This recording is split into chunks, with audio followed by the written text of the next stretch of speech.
Elle frime, elle est américaine, elle est propulsée par un bicylindre en V, mais elle déteste être confondue avec une Harley. Pour Motor Info TV, la Victory Hammer règle ses comptes à hockey choral.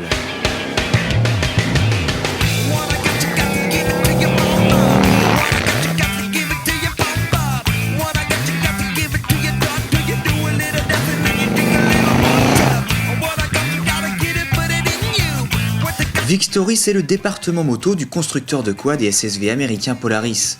En 2010, la marque débarque officiellement sur le marché français. Alors Manu, chez Polaris, on connaissait les quads, les SSV. En 2010, il y a une nouvelle famille de véhicules qui apparaît. Oui, effectivement, on a la marque Victory qui va débarquer en France en 2010 après plus de 11 années de commercialisation aux États-Unis et puis dans quelques pays européens. Des customs qui jouent la frime à fond, des motos touring, une marque américaine. On peut évidemment la comparer à Harley-Davidson. La comparer, non, c'est difficile de se comparer à une marque qui a plus de 100 ans. Ceci dit, Polaris a un savoir-faire technologique, industriel depuis 1954. Avec le Hammer, Victory frappe un grand coup dans l'univers du gros custom américain. Le parallèle esthétique avec la V-Road de Harley-Davidson est bien sûr évident lorsque l'on découvre la bête pour la première fois. Son garde-boue incorporant le feu rouge y est pour beaucoup, de même que la ligne, les proportions générales ou le double échappement latéral chromé.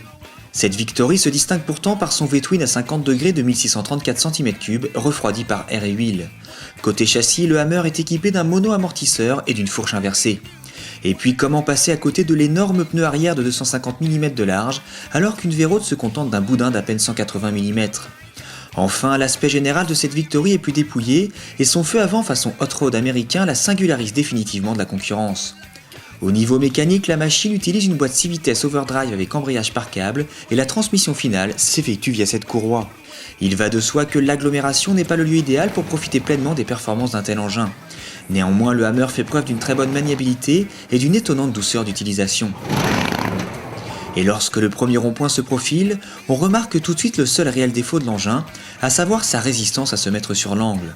En effet, il faut violer l'énorme pneu arrière pour inscrire la moto en courbe, mais force est de reconnaître qu'avec un peu d'habitude, le Hammer sait très bien négocier les épingles. Mieux encore, avec un peu d'expérience, on en vient même à adopter une conduite franchement sportive.